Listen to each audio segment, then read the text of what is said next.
In this job posting for the Lightroom Final Editor, what you're going to be doing is taking a set of photos, a catalog from a set of photos that have already been pretty well edited, and you're going to look them over to make sure that the editing job that was done correctly, and kind of basically go through the photos to make sure that the images that were done right.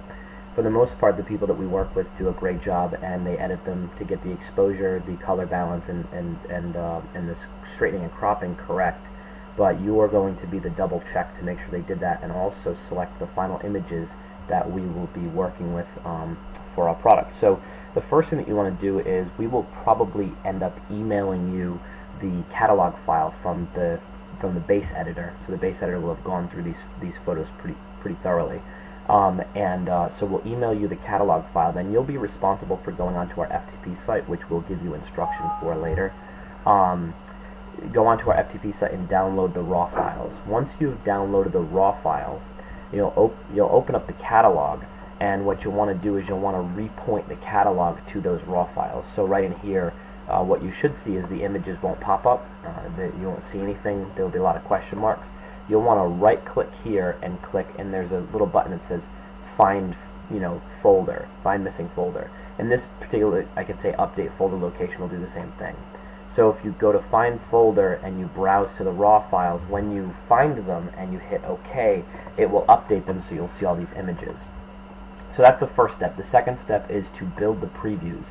So you're going to have about 5,000 files here, so you're going to need some time to download the raw files. Take your time, set it to download overnight. The second thing is that you're going to have to build the previews, and that could take some time as well. So what we suggest is you select all the photos and you click on in the library mode, click on library and then previews, and then render standard size previews. Once you render the standard size previews, there'll be a bar at the top of the screen here that will just go for what would be hours to render all the previews. And what that will do by rendering the previews, it'll make it easy for you to very easily see the changes and adjustments that were made. So build up the standard previews, let that complete before you finish, and this is going to allow you to see the images in the way that we want you to see them. So then you're going to be responsible for going through the images and adjusting them or making any adjustments. What we like to do is we work in grid mode. So within the library panel, you can click the G button on Lightroom, and it'll put you into grid mode. And I like the thumbnails to be set so that you can see 3 across. It's up to you. I like the size of these thumbnails.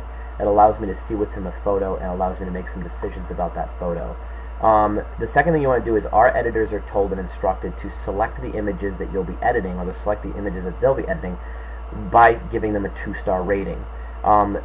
They will either give them a 1-star if the photos aren't to be selected, or a 2-star, or they'll give them no star. So in this particular case, the editor chose to use 2-star, so the 2-star images are the ones that are to be looked at. Now, the reason why we want you to download all the photos is because sometimes we'll find that there's a photo that's missing, and we'll have to go back to the unstarred images, the ones that were unselected, and try to find that missing image. Or in some cases, you'll look at a 2-star image and you'll find something that, a background that you could have made better by photoshopping it, and we'll want to go back to the 0-star images to find another background or an image where maybe the image wasn't so good, but the background would have allowed us to kind of, the background would have allowed us to make something of the photo that wasn't already there. So for starters, we're going to look at this 2-star images, and again, we're going to be at these in this grid mode so we can see them really easily. And what we're looking for here is general exposure, general contrast, color balance, straightening and cropping of the photos. You look at these lines right here, you want to make sure that the lines are all pretty straight. You're also looking for stuff that's really distracting in the background. You're basically looking at these, for example, like right in here, this photo right here. I might look at this photo and flag it to try to crop this down to get rid of these 2 very distracting elements in the photo that don't necessarily need to be there. So what you're doing is you're looking for that. You're looking for anything that needs general adjustment. Sometimes it'll need some spot correction. Sometimes it just needs to remove something from the background. Like this right here looks kind of a little overexposed, so I might flag that photo. But essentially, when you find a photo that you want to do some further editing on, you're going to hit the key on the keyboard next to the 1 to flag the image. So it looks like a little asterisk. Not an asterisk, but sort of a who knows what it is, but it's right next to the 1 button, and if you click that button, it will flag the image. what you're going to do is just go through and look at these images and determine which ones you want to fix by hitting a flag and flagging them. As you can see here, the image now has a flag. And so we'll just kind of go through the thumbnails one at a time and find the photos that we think we can do something better with by just flagging that image. As you can see here, this to me looks a little bit bright. It looks like it could use a little bit of a drop in exposure, so we'll hit that image. This one, same thing, so we'll just kind of give that one a flag. But generally speaking, when we look at these images, they're usually pretty good.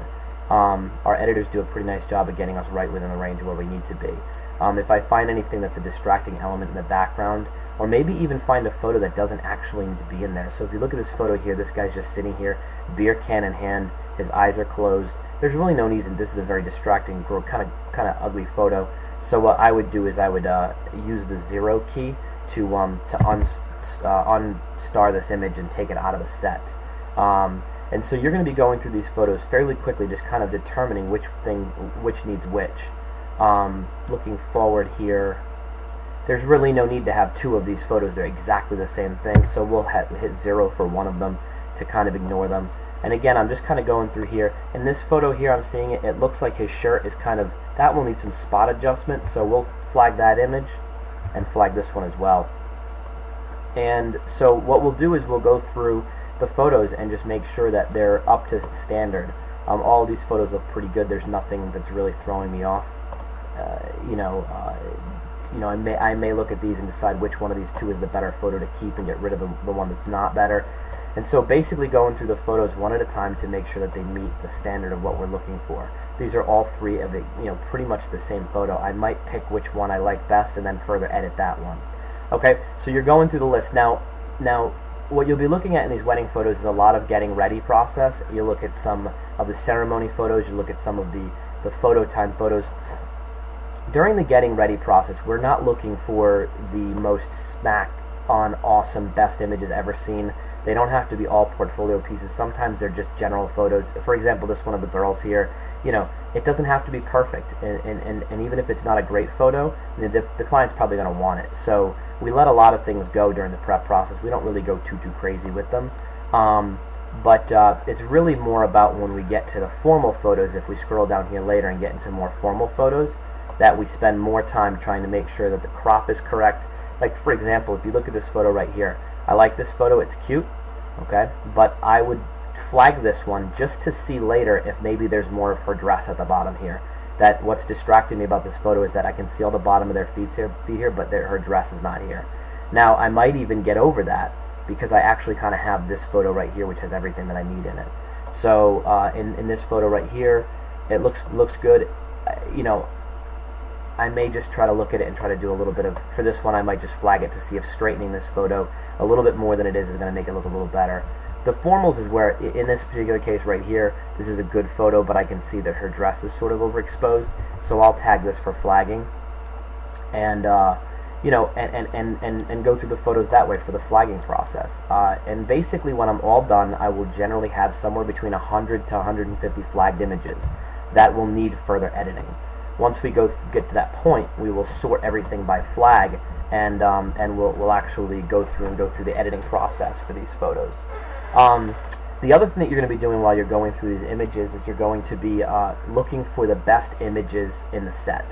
What we want to do is we want you to, while you're going through it, to be looking for the issues that need to be flagged to fixed, looking for the issues that need to be flagged for Photoshop, and also looking for which photos are the best of the set. And what we want to do is, because we've given these a 2-star rating to get to this point, we want you to give them a 3-star rating if you find that they are the best images in the set. What we're looking for is photos that when you look at them you say, wow, that's a great photo, and you can click 3 stars for that one. This is kind of like, for example, if I look down this set here and I go into some of the formals, I might find, for example, just right here, looking at this photo right here, a good group shot of the couple. This might get a 3-star rating by hitting the number 3. Okay, and so you're going to be going through and picking not only the, and this would give me, I'd give this one a 3-star rating. You're not only going to be going through the photos to see which needs to be fixed, but you're also going to be looking for the photos that are the best of the best. And so, kind of going through and picking 3-star images for the better photos. We want to walk away with somewhere between 60 and 110 3-star images. And basically, so when we're all said and done, we should have between 100 and 200 flagged images that need further image editing, or maybe less. I mean, if the editor did a great job and they don't need a lot of work, then you may have less. And we want to end up with between like 50 and 100 of these images that are the best of the best. And so when you're all done, you'll be able to sort this by the flagged images, and now you'll only be looking at the photos that you need to actually edit one at a time. So when you're all done, you'll be looking at all these images that are going to be flagged, and then you can also, when you're all done, look at the 3-star images and see if there's anything more that needs to be done with them. So start with the 2-star flagged images. You open up the image here, and you know, just kind of give it the overall photography, you know, compositional, what makes a great photo. This doesn't have to be the best photo in the world. We just have to get rid of some of the more distracting elements. Like, for example, if I crop this differently, can I get rid of that sign?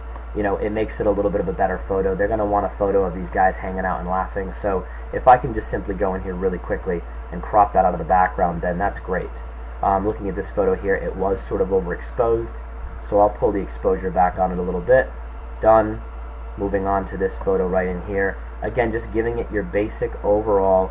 You know, I look at this photo, it's a little underexposed, and to be honest with you, it's a little flat. It doesn't look like it has a lot of great detail. So I'm going to try to bump the contrast on it a little bit. Maybe even raise the black levels to kind of let this thing pop. Go through and maybe raise the lights. There it is. A little bit better. Maybe a little bit hot over here on the white side, but it's certainly a lot better than what it was. Going in here, same deal. Dropping the exposure on it because it seems to be a little overexposed. And then maybe just kind of adding some contrast to the photo is going to make that pop a little bit more. If I had to, I could always go in and even brush exposure around the outside of this to try to bring the exposure down on the brighter part of the image. So just kind of generally going through and then also double checking the straightness. This seems like it's just off just a little tiny bit, and there it's on now. In this particular case, like I said before, his face seems to be properly exposed, but his shirt is blown out. So we might drop the exposure just a little bit and then just use a little exposure brush here. And again, these don't have to be perfect. We don't have to be perfect on these photos. We just want to kind of get it in the area, bring the detail back on the shirt, and move on to the next one. And so we're not spending a ton of time on these photos getting them to be spot on perfect, especially if they're in the prep process, because honestly they don't really care that much about the prep photos. They really care more about these, the formal photos. So I look at this image right here and it looks great. Her dress detail is gone, so we'll just add a quick 0.70 or 8.6 or so brush and just kind of bring the detail back in on the dress. Might even just kind of bring that up a little bit so it's not gray. And then also this image does seem to be a little flat. They don't have a lot of detail, so I might just go in here and add just a little bit more contrast to the photo just to get it to pop a little bit more. Okay, so this is what we're going to do. We're going to go through and edit all these photos one at a time, and you're only really going to be editing somewhere between 100 and 200 images by the time you're all said and done. That's going to get you to the point where you should have gone through and edited all the photos and also flagged all the 3-star images so that we know which ones you thought or we thought were the best ones in the set. So that's the final editing procedure.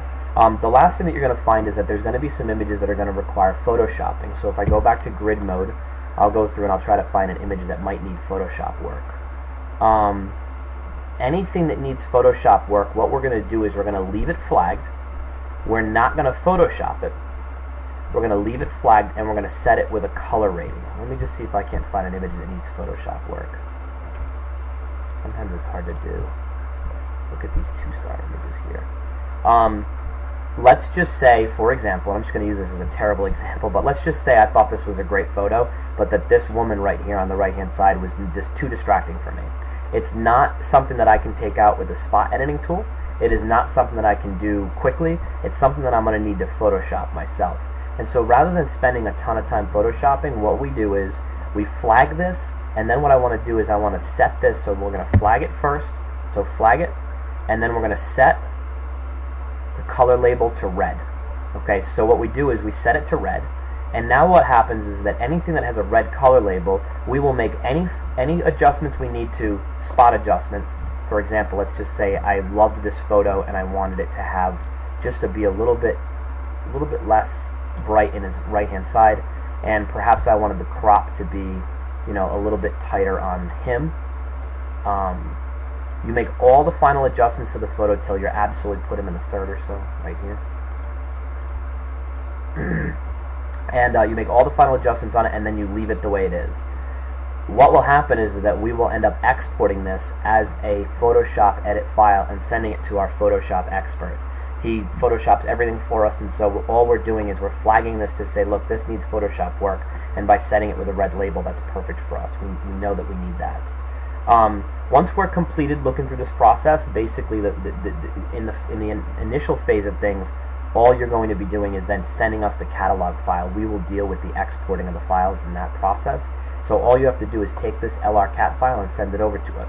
In the future, we are going to want to ask people to be, whoever's going to be doing the final editing, to export for us.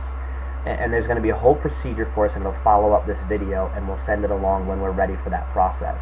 But we do want eventually for you to be exporting and also emailing over the images to the Photoshopper that need Photoshopping.